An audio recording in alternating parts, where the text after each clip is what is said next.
Welcome back to Paladin Financial Talk. I'm Nikki Foley. I'm your host, and I'm also with our co-host, Tony Shore today. Yes, I'm excited to be here, Nikki. You know that. Absolutely. Well, last week we talked about something that is happening to a lot of people or happens to a lot of people throughout the year, and that is changing jobs. That's a real life scenario.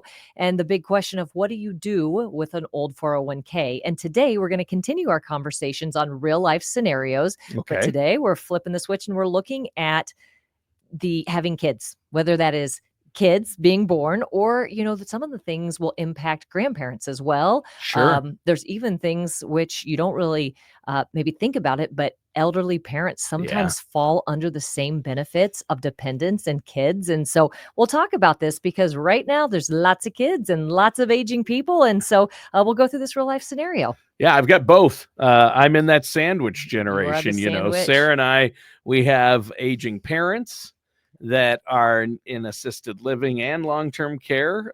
Her mom is moving into assisted living from independent living now. My dad's in assisted living. My mom's in long-term care, as we've talked about. And of course, I have 3 kids. Absolutely. Tony, you might appreciate this, and we haven't decided if we're going to do anything with this, but we were planning for our marketing for next year. And somebody said we should do a sandwich party. And everybody kind of looked around and didn't get it. And they said, the sandwich generation, get it? And we can educate people. And so I like it. I don't know that we'll do anything with that, but I thought that was pretty good. I think that's good. And I think you should invite your clients and provide full-size Jersey Mike sandwiches. There you go. See, now we're talking. We're getting it better with every moment here. So we'll look at this real life scenario about how having kids and grandkids can be a wonderful thing as they come into your life. But as much as we love them, they can come with some financial expenses and a major financial commitment when you make that decision. Right. I have a story to tell real quick. So my brother is older than me, so almost 50, and he does not have kids, never been married, and he leads a very bachelor life. And so he has, we're from Kansas originally, and so he has a place there, but he likes the good life and he likes to ski. And so he tries to spend his winters in Colorado. And so he spends, most of your ski months in Colorado. He has a place on the lake in Missouri because summertime you would want to be on the lake. And so my kids think that he has all this money in the world. And I was like, no. He just doesn't have the 2 of you that he is spending his money on. Oh no, that's terrible. Yes. So they think that he's got it made. And I was like, oh, kids, you have no idea how expensive you are. Yeah, that's true. Families are expensive. It is amazing what it costs to raise a child these days.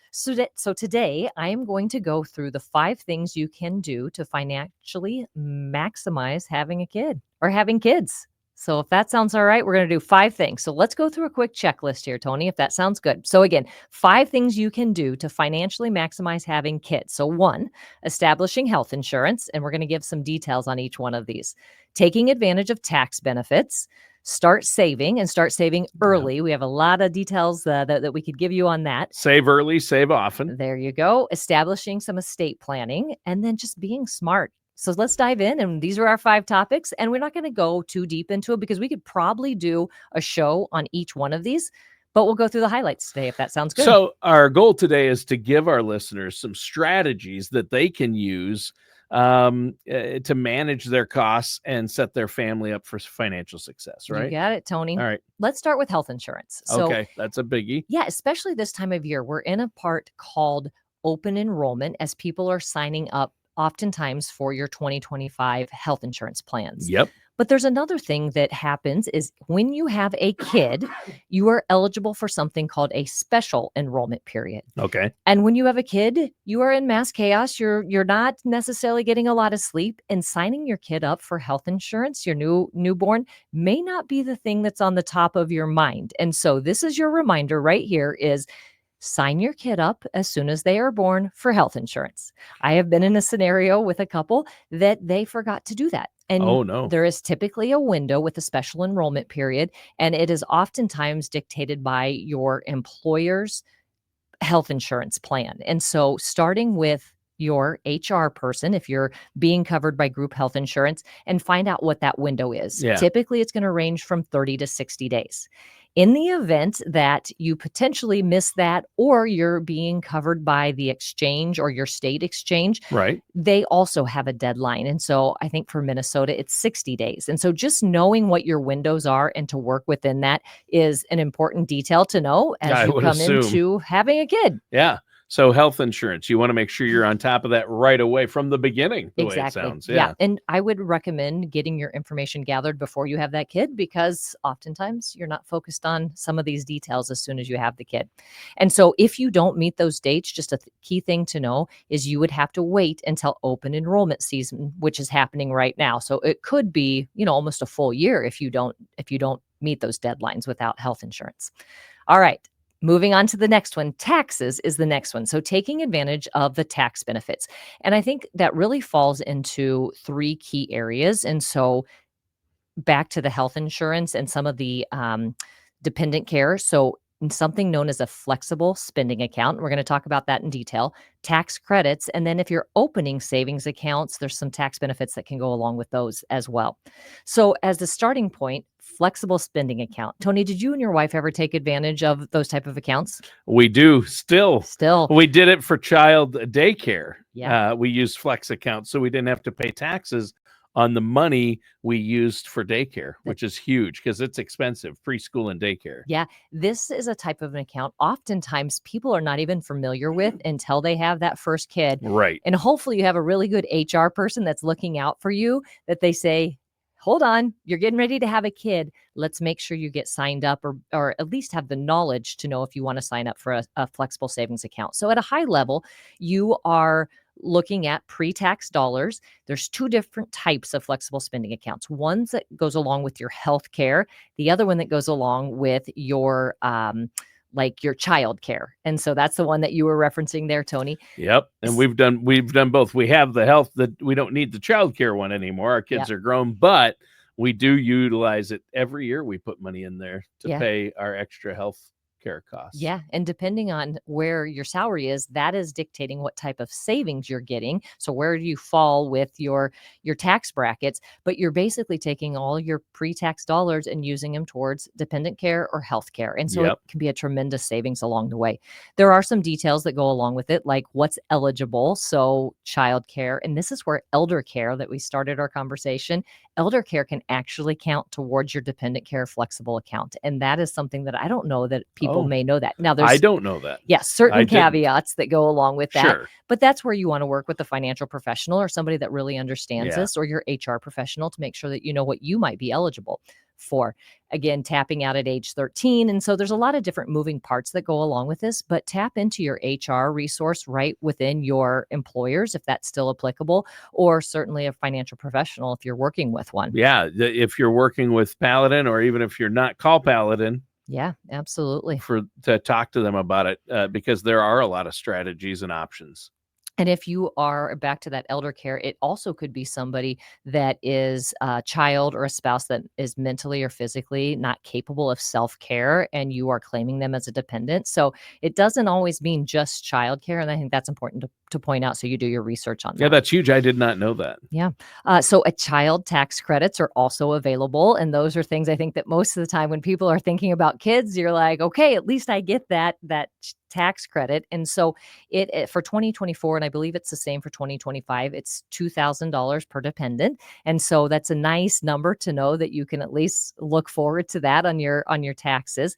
And so there are some limits to how much your income are, but they're the limitations, the income limits are pretty generous. And so most people, they get to take advantage of that. So, and that's huge. I mean, we had 3 kids. That was $6,000 off our taxable income right there. Yeah, absolutely. And so, it's actually pretty easy to take advantage of. You're just, it's part of your 1040. And so there's not a lot of hoops that you're jumping through. And so anybody that is, either doing their own taxes, it's pretty much built into the TurboTaxes of the world, or working with an accountant, just make sure that you're taking advantage of that if this is the first time you're going through it. Sure.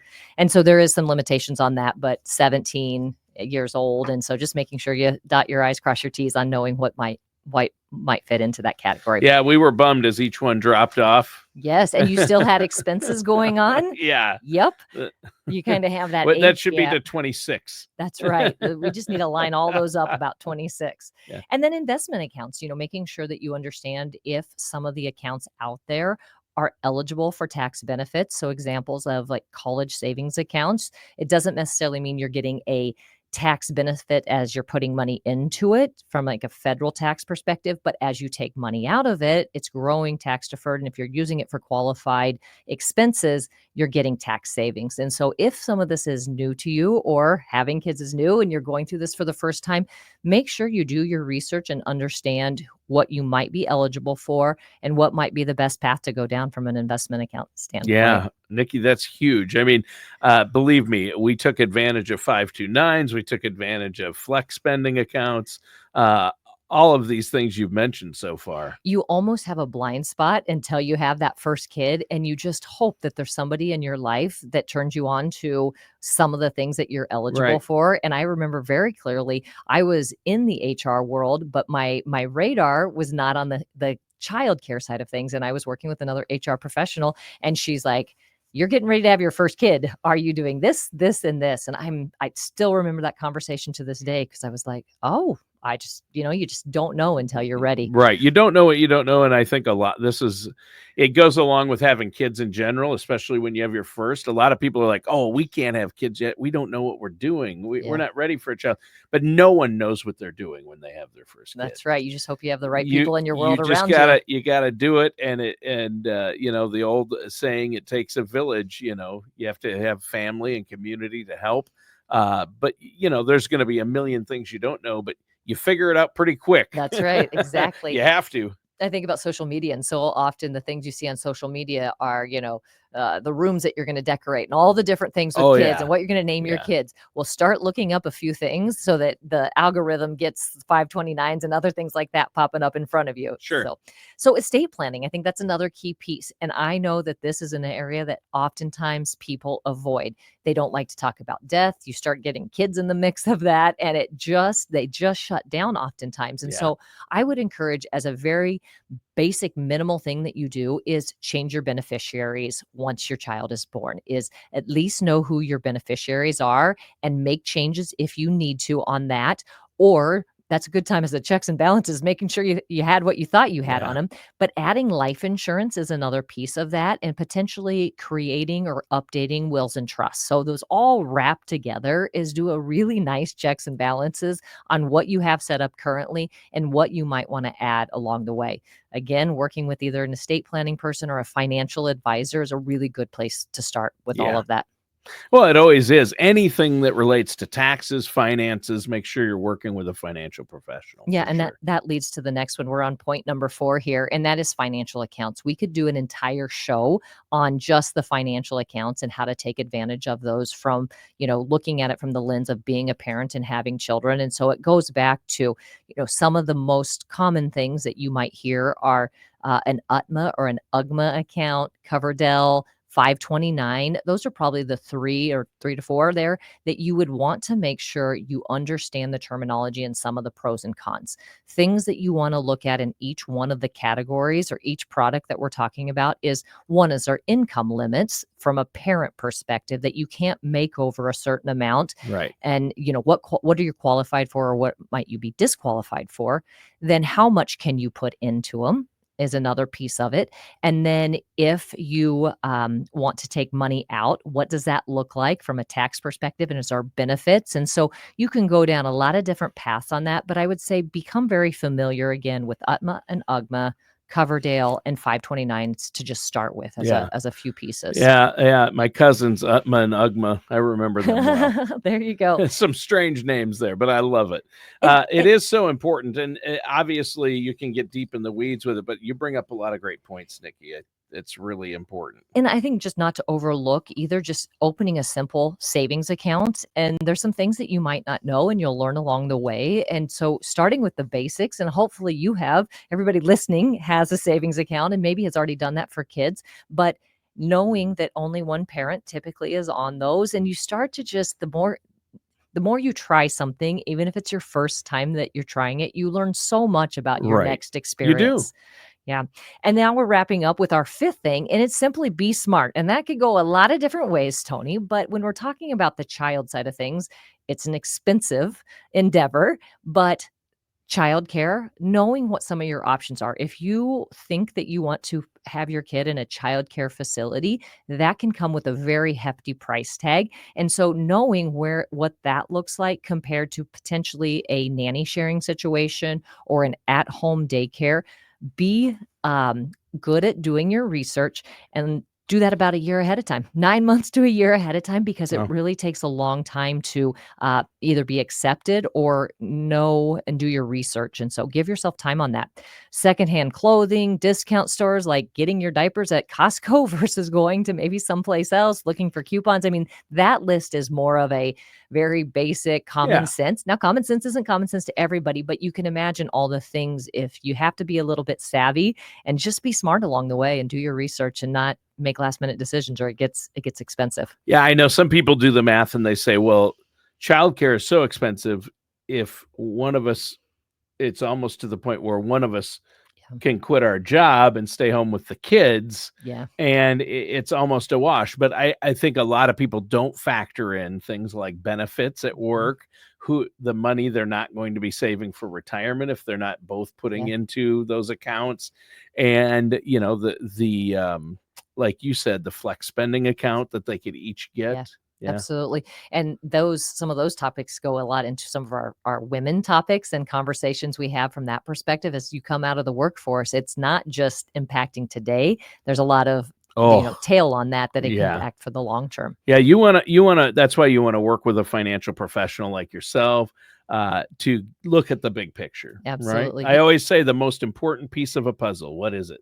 The box lid. There. It's the picture on the box lid, because without the some people would say, you ask that question and some people say the last piece or the corner pieces. Yeah. Nope, it's the box lid. That's the most important piece, because if you had a 1,000-piece puzzle, Nikki, and you didn't have that big picture of Yeah. the box lid, and you've got a 1,000-piece puzzle of a flower garden, I Yeah. mean, you might never get that thing together. You've got to have the big picture. Yeah, absolutely. That's such a good visual analogy that you gave us there. And so I know some people that do puzzles without the box lid. That's the challenge because Oh, they're it is a so good at it. well, that's crazy. Well, Tony, those are our top 5 things that I wanted to bring up today. All And right. so 5 things that you can do to maximize or financially maximize having kids.